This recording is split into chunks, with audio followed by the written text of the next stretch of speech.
capítulo 5. Glória a Deus, aleluia.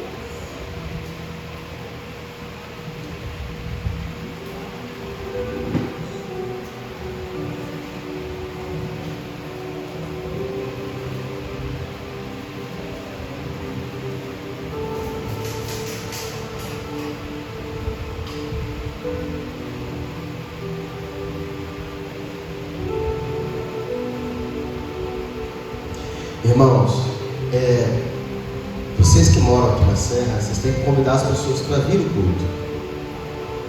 Convida seu amigo, seu vizinho. Pastor, eu chamo, mas ele não vem, insista. Faz o convite. Porque a gente está indo lá velho, não tem como trazer gente para cá. Então você deve ter alguém por perto que você pode convidar. Uma família, faz uma visita, convida para vir. De preferência pessoas que não são evangélicas, né? E aí, pessoa evangélica tem um compromisso da igreja dela. Então, convida os amigos, os parentes. O que a gente precisa fazer no culto de domingo para dar gente? Fazer a campanha da rosa? Será que o povo quer isso? Campanha? Será que se fizer a campanha o povo vem? O que vocês acham? Qualquer campanha vem. Aqui vem, Giovana? A gente pode fazer isso aí, de repente. Bolar essa campanha, de repente, avisar, né? Campanha da família. Se é isso que o ímpio quer. A do mano também é muita gente. Oi? A do mano sempre é muita gente. É lá, né? Aqui é diferente. Pô, Serra é muito diferente de Vila. Vamos bolar então a campanha do domingo e a campanha da rosa, bombom. De repente vem por causa do bombom, né? Chocolate. E a gente tira o bombom e dá depois Jesus para eles.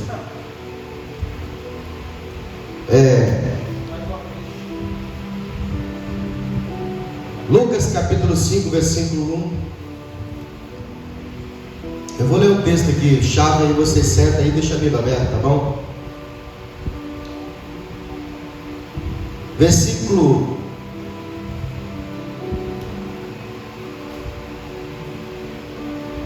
5 diz assim: respondendo Simão disse: mestre, havendo trabalhado toda a noite, nada apanhamos, mas porque mandas, lançarei a rede.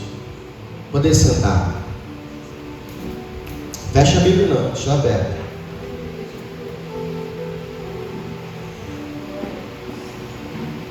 Versículo 1 diz assim: acontecendo que, apertando a multidão para ouvir a palavra de Deus, estava ele junto ao lago de Genezaré, e viu estar 2 barcos junto à praia do lago. Os pescadores, havendo descido deles, estavam lavando as suas redes. Você que está querendo aprender a pregar, vou dar outra dica. Você já pode pregar lendo. Um dos maiores pregadores que nós temos aqui na nossa região é o pastor presidente da igreja quadrangular, chamado Hernandes Dias Lopes. Eu acho a forma com que ele prega muito interessante. Qual é a forma com que ele prega? Expositiva. Chama-se pregação expositiva. E ele dá uma dica para pregar. Qual que é a dica que ele dá? A sua pregação tem que estar no texto. O que você vai falar aqui na frente do altar? Que está no texto. Quem é um bom pregador? Quem sabe contar uma história. Imagina que você foi lá no supermercado, e aí no meio do caminho do supermercado você fez o quê? Você encontrou uma confusão. Você reparou que no caminho do supermercado, perto da farmácia, tinha uma aglomeração de pessoas. Você reparou que tinha uma confusão. De repente tinha um rapaz que estava sendo preso pela polícia, e de repente o rapaz se desvencilha da polícia e faz o quê? E ele foge, e ali a polícia vai atrás dele. Aí quando você chega, você entra no supermercado, compra o seu negócio, chega em casa, o que você quer fazer? Você quer contar? para alguém. E como é que você vai contar essa história? Você vai narrar para a pessoa que não sabe o que você viu. O que é pregar? É contar a história que você leu. Agora, se você não leu, o que você vai contar? O que você vai fazer para pregar? Ler o texto, fechar os olhos e imaginar como que essa história aconteceu. E aí você tendo certeza, clareza da história, você faz o quê? Imagina como que foi nos dias de hoje. Agora, depois que você já sabe contar a história, você pega uma cena que não tem nada a ver com a história e coloca aí dentro da história. Isso é pregar. Pastor, isso é fácil? Você tem que aplicar, você tem que fazer isso várias vezes. Então olha aqui, vou contar a história que nós lemos. E aconteceu que apertando a multidão. O que é apertar a multidão? As pessoas, elas queriam estar perto de Jesus, elas queriam estar próximo de Jesus, elas queriam encostar em Jesus. Por quê? Porque sabia que Deus estava nele. As pessoas sabiam que Jesus tinha o poder para curar. A cura atrai muita gente. Então, esquece essa ideia de que Jesus é como a gente vê hoje, um Deus. O Deus que morreu na cruz, salvou. As pessoas não tinham noção de que Jesus era isso. Existem judeus que até hoje não acreditam nisso. Então, as pessoas aqui estão apertando porque queriam ouvir o que Jesus falava. Porque Jesus falava da mensagem que estava no coração de Deus. A multidão, para ouvir a palavra de Deus, estava junto ao lago e viu Jesus estar a 2 barcos. Ao aproximar-se da praia, Jesus estava caçando um lugar para poder atender a multidão.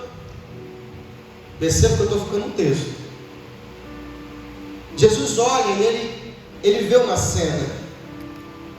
No fundo, lá, ele está vindo se aproximar, saindo da água, 2 barcos. Eu não sei se você já viu, quando os barcos eles estão vindo de alto mar, eles vão encostando. Como é que imagina a cena? Imagina cenas vindo até o ponto que dá pé, daqui a pouquinho alguém sai do barco e começa a puxar o barco, até ancorar o barco perto da praia. E é normal que quem veio do mar com a pesca desça a carga, desça a pesca. Mas Jesus, enquanto ele estava ali conversando com a multidão, ele repara que esses 2 barcos, que um deles era de Simão Pedro, eles jogam a rede para fora e eles começam a lavar as suas redes para que eles possam guardar. Já viu o pedreiro quando acaba a obra? Acabou a obra, ele vai dando 5 horas, ele tem que fechar o dia. Ele pega as ferramentas, começa a lavar as ferramentas para poder guardá-las. Normalmente quem é profissional ele faz isso, ele dá arruma as ferramentas para quando ele for precisar ele já sabe onde está. E Jesus repara que os discípulos, que ainda não eram discípulos, eram só pescadores, eles estão lavando a rede. Depois de um bom tempo no mar pescando, não conseguiram apanhar nada. E agora eles estão indo para casa, derrotados, desanimados. Eu não sei se você, agora eu vou aplicar. Dá um time na mensagem, está narrando a história. Agora você vai dar um time. E agora o que você faz? Você vai colocar o Marcelo, você vai colocar a Lai, você vai colocar a Giovana, você vai colocar as pessoas que estão aqui dentro da mensagem. Isso é aplicar. Eu não sei você. Se alguma vez você chegou em casa desanimado, ou você se encontra hoje desanimado, pensando em parar, sabe por quê? Porque a sua força, ela tem limite. A sua energia, ela tem limite, meu irmão. O nosso combustível humano, ele tem limite. Existe um momento onde, por mais que você tenha tentado, tenha se esforçado, quando você não vê resultado, te bate desânimo. Você pensa o quê? Eu não vou mais lutar. Você pensa em parar. Você pensa em desistir. E isso é normal, de todo ser humano. Agora, o que essa passagem vai ter de diferente na vida desses pescadores, que se fosse qualquer outro dia, eles iriam para casa como derrotados. Mas o diferente é que nesse dia, eles se encontram com Jesus. E a Bíblia diz que Jesus, entre os barcos, escolhe o barco de Pedro. Você não está aqui hoje por acaso. Jesus escolheu a sua vida, escolheu a sua casa, escolheu a sua finança, a sua família, para que Ele possa usar como instrumento de Deus. Jesus olha para o barco de Pedro e Ele pede para entrar no barco. Usar o barco de Pedro. Uma das coisas que faz você prosperar, uma das coisas que faz dar resultado na sua vida, é quando você deixa Jesus entrar na sua vida. Jesus entra, sobe no barco, e do barco ele continua pregando uma mensagem poderosa, uma mensagem de sucesso, uma mensagem positiva, encorajadora, a mensagem viva, porque a mensagem de Jesus era uma mensagem poderosa, e as pessoas estão ouvindo a mensagem de Jesus, e as pessoas estão tendo o quê? Esperança, porque a palavra de Deus, ela traz fé ao nosso coração. O que eu preciso, pastor, quando eu estou desanimado? O que eu preciso, pastor, quando eu estou pensando em parar? Você precisa ouvir uma história de fé, você precisa ver um testemunho de fé, você precisa estar no ambiente onde as pessoas estão tendo contato com a fé, porque a Bíblia diz que a fé vem pelo ouvir e ouvir a palavra de Deus. O que dá fé não é você pensar em desistir, não é você dizer que vai desistir, é você ouvir Deus falar com você. Enquanto eles estão lavando a rede, eles estão ouvindo a palavra de Deus, que está sendo ministrada por Jesus. E agora, chegou a hora de Jesus retribuir a Pedro, por ter deixado que ele usasse a sua vida, o seu barco, o seu patrimônio. Irmão, a gente tem que aprender a colocar a nossa vida, toda a nossa vida, a nossa finança, à disposição do Rei. Porque você nunca vê na história Jesus usar algo de alguém e não retribuir isso. Porque a Bíblia diz que Deus sabe que doar aqueles que buscam. Se você empresta a sua casa, se você empresta o seu tempo, se você dá a sua finança, tudo que você oferta, tudo que você semeia no reino, você colhe. Jesus olha para Pedro e ele faz aquilo que ele sabe fazer. Toda vez que a gente fala que vai parar, toda vez que a gente chega no nosso limite, esse limite é o divisor entre Deus e você e o milagre. Aleluia. O que estava fazendo Pedro desanimar é não ter tido resultado. O que estava fazendo ele parar e ir para casa, se derrotado, era não ter tido resultado. E Jesus sabia que se ele tivesse um resultado, ele voltaria a ter fé, a ter fôlego. Então Jesus vira para ele e disse assim: se eu te pedir você para voltar mais um pouquinho, vai mais uma vez. Olha a resposta de Pedro: Senhor, eu acabei de voltar para o mar. Fiquei lá mais de 3 dias, 15 dias. A Bíblia não fala quantos dias ele ficou. Mas ele vai falar algo diferente, que é o chave dessa mensagem. Ele vai dizer assim: olha, eu vou voltar, mas eu vou voltar debaixo da sua palavra. Sabe qual é a diferença? Que eu e você precisamos experimentar. Que é o que vai fazer diferença na minha e na sua vida, né? Quando a gente faz com o nosso esforço. É normal que você tenha resultado com o seu esforço. Se você trabalhar 10, 12 horas por dia, você vai ter resultado.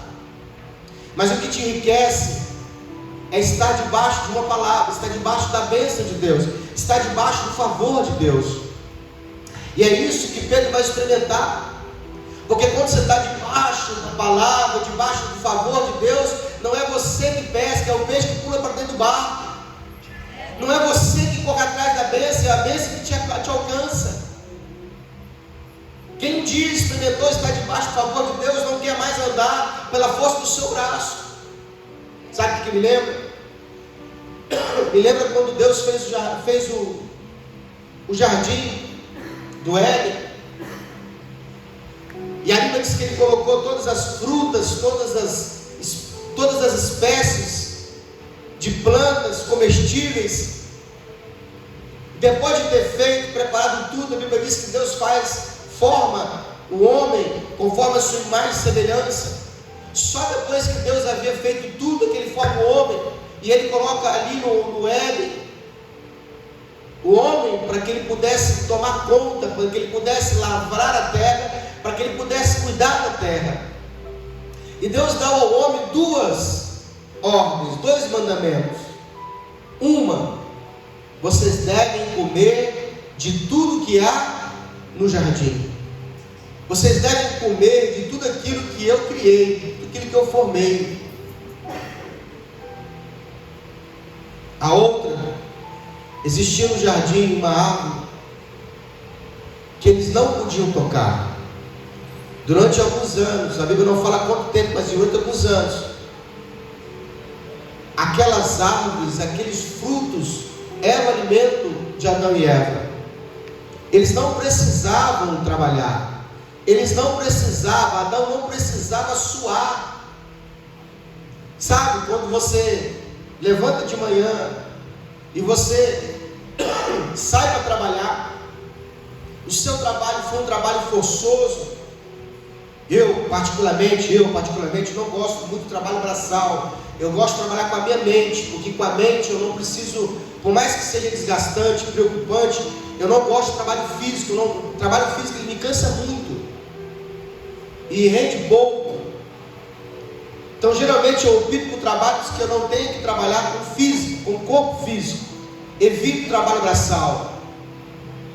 Nunca seria um pedreiro, nunca seria um ajudante de pedreiro, nunca seria um cara que se carrega de caminhão. Eu não gosto desse tipo de trabalho. São trabalhos muito pesados. Admiro quem tem força.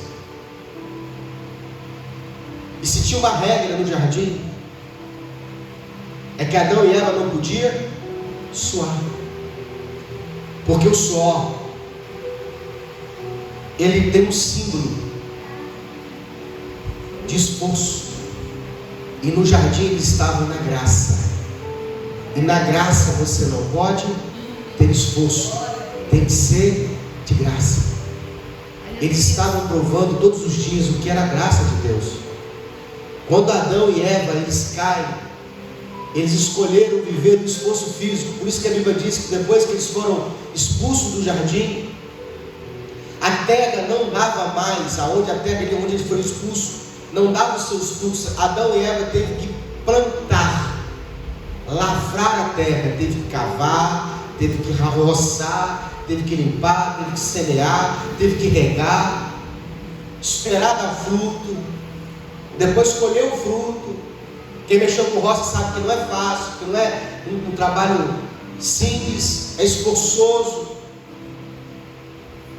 Eu consigo imaginar Adão chegando em casa, depois de ter sido expulso do jardim, em favor de Deus, lugar de delícias. A Bíblia diz que o jardim é um lugar de delícias. Eu fico imaginando chegar em casa, depois de um dia desgastante de trabalho, as suas mãos cheias de calo, machucadas. Quem nunca trabalhou com trabalho braçal, quando pega uma enxada, quando pega uma ferramenta, a mão machuca. O que são os calos? São as cicatrizes dos cortes do trabalho. Fica imaginando Adão mostrando para ela: olha aqui, nunca aconteceu isso antes. Eva pergunta assim: o que você trouxe para nós comer? Não trouxe nada, acabei de plantar ontem. Esperar que ele crescer, que ele demora a crescer. Eu sinto saudade de quando nós estávamos na casa de Deus, quando nós estávamos no jardim do Senhor. Eu sinto saudade, meu amor, de quando a gente podia colher naquelas árvores deliciosas. A gente era feliz e não sabia.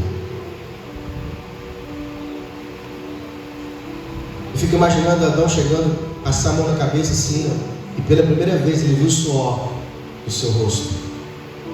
Porque a Bíblia diz assim, ó, que o castigo que Deus deu a Adão é o seguinte: do suor do teu rosto e das mãos calejadas você vai colher o seu sustento. Porque se ele tivesse ficado na obediência, debaixo do favor de Deus, obedecendo a Deus, ele seria provido pelo Senhor. Em alguns textos da Bíblia você vai vendo esses dois caminhos que Deus nos deu. Qual caminho, pastor?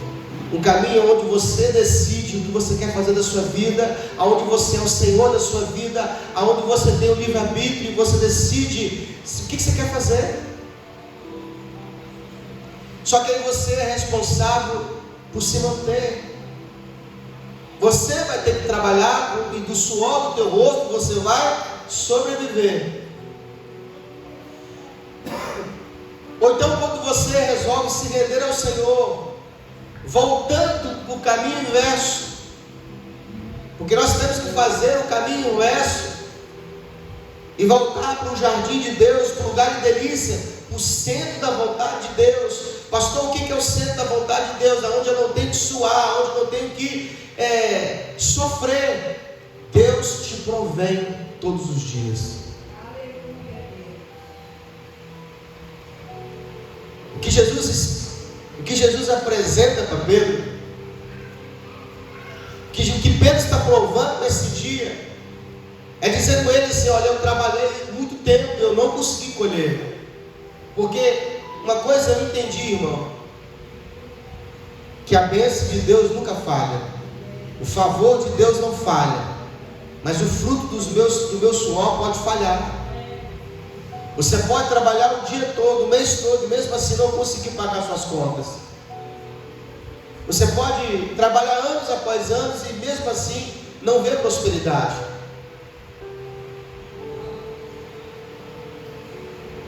Você pode juntar dinheiro e a incerteza do dinheiro pode acabar, mas há um favor de Deus nunca falha. Glória a Deus, aleluia. Nunca alguém que confiou no Senhor ficou desamparado. Glória. Jesus olha para Pedro e fala assim: Pedro, eu tenho uma outra solução para o teu problema. Você trabalhou a noite toda, você suou, você se esforçou, mas eu quero te apresentar um outro caminho, uma outra forma de você levar o sustento para a tua casa. Jesus vira para Pedro e fala bem assim: lança a rede. Eu vou te dar uma direção e você lança a rede. A Bíblia diz que Pedro pega o barco, volta para o mar, lança a rede, perto de Jesus, perto da praia, não era um alto mar, não era um lugar longe. E no lugar que Jesus disse para Pedro lançar, a Bíblia diz que Pedro lançando, ele colhe uma grande quantidade de peixe, ao ponto de ter que dividir com outros pescadores. Pedro volta com aquela quantidade de peixe, ele nunca viu tanto peixe. Eu fico imaginando, entendo eu, que Pedro, mesmo no tempo, todo o tempo que ele tinha pescado, ele nunca havia colhido tanto como ele colheu nesse dia. Ao ponto de ele chegar para Jesus e dizer assim: Senhor, não chegue perto de mim, não se aproxime de mim, porque eu sou pecador. Jesus faz a proposta para Pedro: eu quero te fazer um convite hoje. Larga tudo que você tem, vem e segue, e eu te farei pescador de homens. Vem trabalhar para o reino, Pedro, e nunca vai lhe faltar provisão. Aleluia. Qual é o caminho? Eu me envolver mais com as coisas de Deus. Não sei se você sabe, mas durante o período que Pedro foi discípulo de Jesus, esteve com Jesus, Pedro nunca mais pescou. Não precisou mais pescar, porque o sustento da casa de Pedro vinha da onde? Do ministério de Jesus. As pessoas ofertavam, as pessoas contribuíam. Havia mulheres que tinham riquezas que sustentavam o ministério de Jesus. Quando Jesus morre, creio que Jesus está morto, a Bíblia diz que Pedro volta para a prática de pesca. E por que Pedro volta a pescar? Porque ele entende que agora o ministério acabou. Jesus morreu, existe mais, o trabalho não tem mais. E eles voltam a pescar. E Jesus aparece de novo para eles, dizendo: vocês voltaram para o caminho antigo. Sai daí, rapaz. Não volta a fazer as mesmas coisas anteriores. Eu te chamei você para ser pescador de alma, não de peixe. O máximo que você pode fazer, Pedro, é pescar de vez em quando para lazer, mas nunca mais profissionalmente. É Deus. Está no centro da vontade de Deus. É entender qual é o próximo passo que Deus quer fazer para nós. Pode parecer que de vez em quando vai faltar, mas eu tenho uma palavra nessa noite para você. Demora muito tempo para Deus fazer de repente. Diga comigo: demora muito tempo para Deus fazer no instante. Pode estar demorando, e vai demorar, mas no instante Deus pode fazer um milagre que vai mudar a sua vida. Eu sou o que mais reclamo com Deus. Senhor, o Senhor está demorando. Mas da noite para o dia, no momento, no piscar de olhos, Deus pode fazer aquilo que você não teria condições de fazer em a sua vida toda. Isso é o favor de Deus. Vou ficar de pé em nome de Jesus.